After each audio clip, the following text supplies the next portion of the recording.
Bonjour, j'espère que vous allez bien. Alors aujourd'hui, je vous propose cette vidéo sur la maltraitance qu'on peut se faire sans s'en rendre compte. Ça fait quelques semaines que j'ai ce sujet-là qui revient et je me suis dit je vais en faire une vidéo parce que je crois que parfois on fait des choses peut-être automatiquement ou parce qu'on a des croyances, des conditionnements comme d'habitude et du coup qui nous formatent à adopter un certain comportement. Et c'est vrai que je me suis dit, euh, en fait, il y a beaucoup encore malheureusement de maltraitance sur Terre, que ce soit dans la sphère familiale, relationnelle, amicale, amoureuse. Et je me suis dit, mais nous, avec nous-mêmes, est-ce qu'on n'est pas parfois, sans s'en rendre compte, maltraitant ou maltraitante? Et en fait, après un échange avec une professionnelle de santé, où je discutais un petit peu de mon parcours aussi, d'agoraphobe, etc., en fait, il y a eu un moment donné où je me suis rendu compte que j'étais vraiment dans une grande détresse et en fait que je n'osais pas demander de l'aide parce que d'une part, je n'avais pas forcément les ressources pour accéder aux bonnes personnes, d'autre part parce que je me disais que j'avais la capacité à m'en sortir seule et de me dire aussi que ça allait finir par passer. Alors effectivement, hein, il y a des choses qui arrivent à passer, etc. Mais c'est vrai que quand on est dans des moments aussi où c'est peut-être pas toujours évident pour nous, en fait on a toujours, enfin pas toujours, mais beaucoup tendance à endosser cette responsabilité en disant je suis fort, je vais y arriver, je vais m'en sortir. Et du coup, on prend toujours plus. Et finalement, on n'ose pas demander. Et en fait, on n'ose pas tout simplement ouvrir aussi son cœur à ce qui pourrait être possible, à la vie. Et on a tendance à rester avec nous-mêmes comme si, toujours avec ce discours, on est responsable. Donc, pour montrer qu'on est responsable, il faut qu'on arrive à gérer les choses tout seul. Et en fait, je vous parle de ça parce que moi, dans mon parcours, j'étais beaucoup comme ça et je peux l'être encore de pouvoir avoir une hyper responsabilité de tout, de pouvoir être autonome, être indépendante. C'est comme si dès que j'ai pu partir de chez mes parents à l'âge de 18 ans, il a fallu tout de suite très rapidement après au gré de mes études à la petite vingtaine que je trouve un boulot, que je trouve un appart.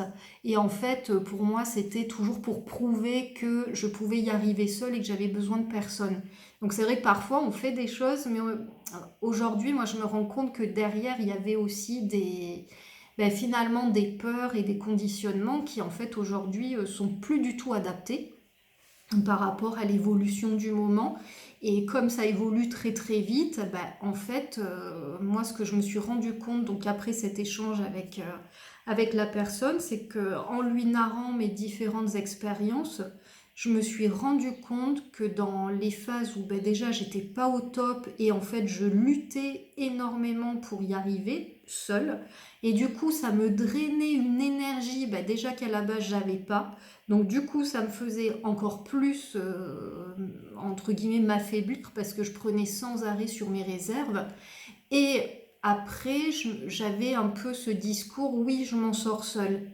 Mais quand je disais ça aussi parfois aux gens, c'est un peu comme s'ils disaient, oui, en fait, elle a besoin de personne, elle gère sa vie, du coup, en fait, on sert à rien. Donc ça, c'est des propos aussi qui m'ont été tenus où les gens, ils voyaient pas à quoi ils servaient à mes côtés. Mais en fait, c'était pas de cet ordre-là. Et c'est que moi, finalement, ça fait partie de l'orgueil aussi, de l'ego, qui pour montrer qu'il est fort, autonome, indépendant, ne demande d'aide à personne. Et en fait, ce qui est dommage, c'est que ça peut aussi, petit à petit, si on reste trop longtemps comme ça, dans un lien fermé avec soi-même. Et aujourd'hui, je prends conscience vraiment des mécanismes que j'ai pu avoir. Et en fait, quand j'en ai eu conscience à un moment vraiment précis, là, il y a quelques semaines, j'ai senti une émotion qui m'a envahie. Et là, je me suis dit, mais en fait, j'ai eu beaucoup, beaucoup de chagrin, enfin, pas de chagrin, mais de tristesse qui est remontée, parce que je me suis dit, mais en fait, je n'étais pas du tout dans l'amour de moi et j'étais pas du tout dans mon respect de la belle âme que je suis. Et je me suis dit, mais en fait, aujourd'hui, ce serait complètement enfin, inenvisageable que je réagisse comme j'ai pu réagir à ce moment-là. Mais il a fallu tout ce temps pour que je me rende compte ben, qu'en fait, j'étais maltraitante avec moi-même. Et je me rends compte que je peux encore l'être quand, par exemple, je me sens dépassée par des choses à gérer, que j'ai la tête dans le guidon, quand bah, des fois on a, voilà, il faut qu'on mette son énergie dans, dans une situation précise, mais qu'à côté, il y a plein de choses qui arrivent et que du coup, ben, il n'y a pas forcément le temps, l'énergie pour le reste. Et qu'il y a un moment donné, eh ben là, on peut être vite submergé aussi par, voilà, que ce soit par le côté très matériel ou encore une fois relationnel euh, ou administratif, enfin tout ce que la vie nous mène à expérimenter alors qu'on sent que notre énergie, elle doit être à un moment donné dans quelque chose de plus précis. Et c'est là où, bah, en fait, moi, j'ai appris à me dire, bah là, non, là, je ne peux pas tout faire, en tout cas dans l'état actuel des choses, et j'essaie de trouver des solutions pour m'aider et pour régler justement les choses, bah, moi qui... que je sais pas, tout simplement, ou que j'ai pas l'énergie ou l'envie, et que moi ça me met plus en stress qu'autre chose. Et c'est là où maintenant je pars un peu du principe, alors je vais dire un peu l'expression qu'on peut avoir chacun son métier, mais c'est pas cette façon-là, mais comment dire, c'est pour amener aussi que on a tous et toutes diverses compétences et que on peut être plus apte à faire telle chose ou telle chose. Et en fait, je me suis rendu compte que quand je demandais de l'aide, ben, en fait, les gens, ils ouvraient leur cœur et pour eux, ça devenait un plaisir de faire ce que je leur demandais parce que c'était aussi dans leurs compétences et dans ce qu'ils aiment faire. Donc du coup, c'était pas fait non plus pour eux dans quelque chose qui est perçu comme une contrainte. Et du coup, bah, ça a mené une légèreté, une fluidité dans le lien, dans l'échange avec l'autre, dans la gratitude aussi, mais du coup, de soi à l'autre et de l'autre à soi, parce que moi, je permettais à la personne de faire quelque chose qu'elle aime, en rendant service aussi, et du coup, la personne, elle me rend service en faisant quelque chose que j'ai pas envie de faire, tout simplement. Et c'est vrai que j'ai mis très très longtemps à déléguer les choses et à un point où bah, c'était limite burn-out, hein, clairement. Donc hormis l'agoraphobie qui était une période de ma vie, mais il y a eu aussi la gestion de beaucoup d'activités, de beaucoup de choses. Moi, c'est vrai que j'aime faire beaucoup de choses aussi, mais il y avait beaucoup de dispersion et en fait, je m'y retrouvais pas et en fait, je continuais, et puis au bout d'un moment, bah, c'était un état d'épuisement qui se manifestait. Et là, maintenant, je sais plus comment dire, mais c'est comme s'il y avait laissons le temps au temps. En fait, avant, j'avais l'impression d'être quand même dans une urgence de faire toujours, voilà, il fallait, euh, comment dire, enfin, moi je suis du genre action-réaction, c'est-à-dire qu'il y a quelque chose qui arrive, une facture, je vais la payer tout de suite, comme ça après j'y pense plus. Ou après d'autres choses à faire, où je sais que bah là je me mets tout de suite dedans et c'est fait. Mais parfois, sur d'autres situations qui sont peut-être un peu plus génératrices de changement dans sa vie, ça amène là à prendre plus de recul et à aussi écouter les signes de la vie. Et du coup, je me suis rendu compte que, encore une fois, c'est la voie du milieu, le juste équilibre, c'est qu'il y a un moment de faire trop rapidement les choses. Je passais aussi à côté de certains modes de fonctionnement de certaines personnes aussi qui étaient plus dans la tempérance. Et en fait, moi j'avais ce côté vite, allez hop, c'est fait, et puis je passe à autre chose. Et là, en fait, depuis quelques temps, je me rends compte que après, sans rester à ne rien faire quand il y a des choses justement dans la matière à réaliser, mais il y a ce côté où je vais plutôt m'écouter intérieurement, me dire bon ben là, ok, ça va me demander de l'énergie. Est-ce que j'ai l'énergie? Est-ce que j'ai le temps? Est-ce que j'ai l'envie? Et à partir de là, j'évalue. Et en fait, je le fais maintenant naturellement. Et c'est vrai que l'approche par rapport à la vie est aussi différente, même si j'étais très à l'écoute des signes. Mais là, quand je me cale sur le rythme de la nature, ou enfin, de la vie et de la nature, euh, je me dis, la nature, elle a aussi son rythme qui respecte les saisons. Donc on le sait, on a aussi des saisons euh, pour tout un chacun. Et on sait qu'il y a des fois, on est au stade où on planque la graine. On sait que parfois, il y a des moments où il se passe rien, mais en fait, il se passe beaucoup de choses en profondeur sans qu'on en ait conscience. Et puis après arrive un moment où on récolte les fruits des graines qu'on a semées. Et tout ça pour dire que quand on est aussi dans tout faire très rapidement, sans laisser d'espace, maintenant aujourd'hui je le vois comme une maltraitance vis-à-vis de moi, et inversement, si il y a des choses à réaliser que je sens au fond de mon cœur mais que je ne le fais pas, je suis aussi maltraitante avec moi puisque je n'écoute pas mon cœur. Et en fait, c'est là où il y a toujours cette distinction à faire, c'est à quel moment je me retrouve dans cet espace d'équilibre avec moi-même, à quel moment c'est juste de passer à l'action, à quel moment c'est juste de me retirer dans ma grotte, à quel moment c'est juste de prendre du temps pour moi, à quel moment c'est juste de prendre du temps avec les autres. Et en fait, tout ça, finalement de lâcher, lâcher, lâcher et de se rendre compte aussi de son propre mode de fonctionnement, et ben, ça fait qu'on arrive déjà d'une part à recharger les batteries, ça c'est clair, et d'autre part de pouvoir avancer mais avec beaucoup plus de tranquillité parce que en fait on a connecté nos ressources déjà au préalable et on en a bien d'autres à découvrir et on les découvre de jour en jour. Et c'est vrai qu'il y a un côté comme ça où moi par exemple je me disais mais si je le fais pas tout de suite je n'aurai pas l'énergie plus tard. Et en fait, je me rends compte que c'est pas forcément vrai. Alors, il y a des fois pour certaines choses, oui, mais pour d'autres, je me dis, ok, là, il y a ça entre guillemets à faire. Enfin, c'est vrai que j'aime pas trop à faire, mais bon, il y a quand même une matérialité. Il y a quand même des papiers à faire aussi, et j'ai une deadline, enfin une date limite dans 3 jours. Bon, ben aujourd'hui, je le sens pas, j'ai pas du tout envie de m'y mettre.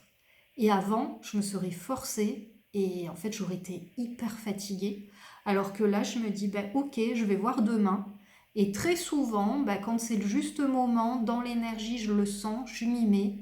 Et puis là, c'est ok en fait. Et je suis même contente de le faire à ce moment-là parce que je suis complètement alignée avec mon ressenti. Donc tout ça pour vous dire que on nous parle aussi beaucoup de cette conscience d'amour de soi. Mais l'amour de soi, ça passe par quoi? En fait, ça passe d'abord par une écoute en profondeur.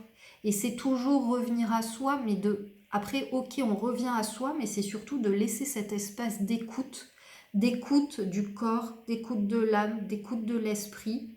Et il y a un moment donné, voilà, on a tendance à peut-être être beaucoup dans la tête, dans le mental, à chercher encore des infos à droite à gauche, ou d'être en guidance parce que on sait qu'on aura une info, etc. Oui, très bien, mais tout ça, c'est de vraiment le faire redescendre corporellement. Et le corps, c'est là, qu'est-ce qu'il ressent?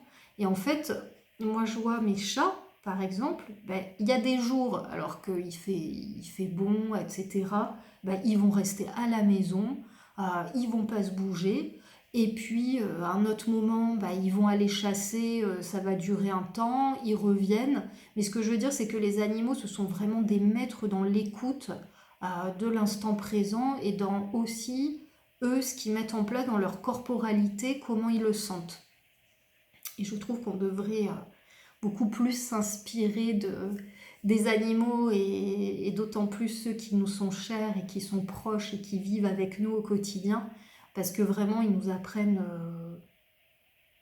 plein de choses. Enfin, pour moi, ce sont des livres à part entière, enfin, des enseignants à part entière. Enfin, quand je dis des livres ouverts parce que on a juste à les regarder et puis voilà à être spectateur de leur mode de fonctionnement, mais comme la nature, comme un arbre, comme une plante. Et, euh, et voilà, donc après un animal, il va pas aller se faire du mal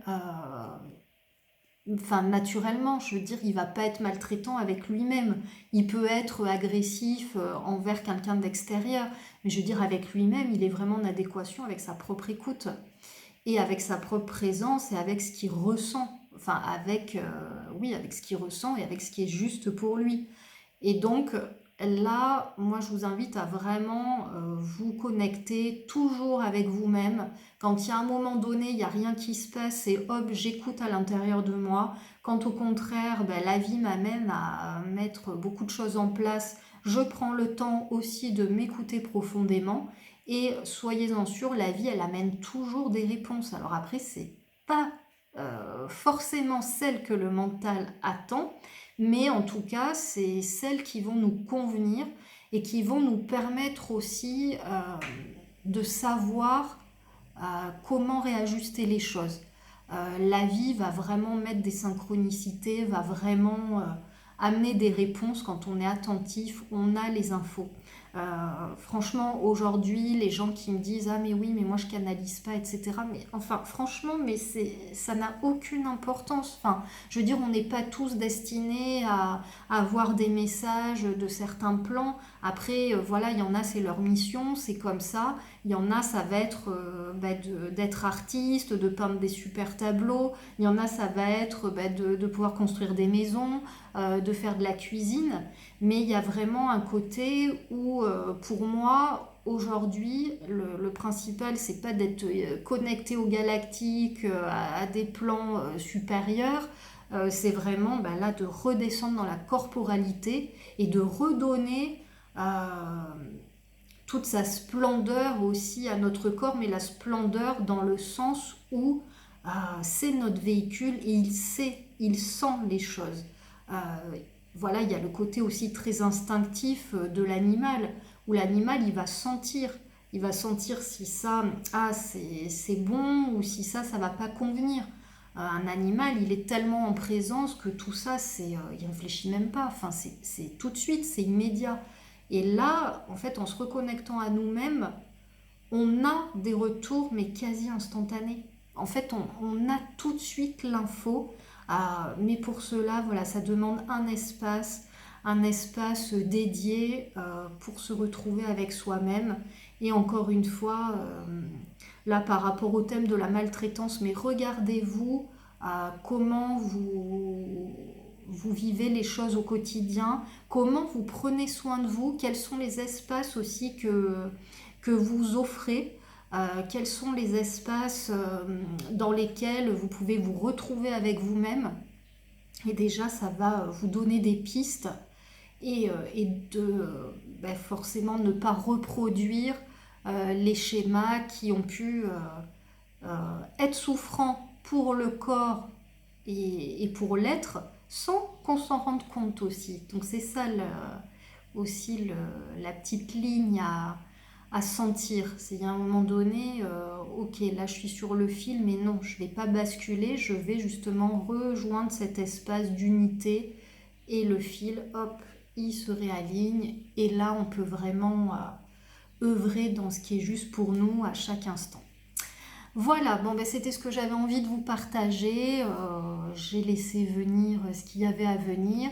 Et puis ben, au plaisir de revenir bientôt. Et je vous souhaite plein de belles choses. À bientôt!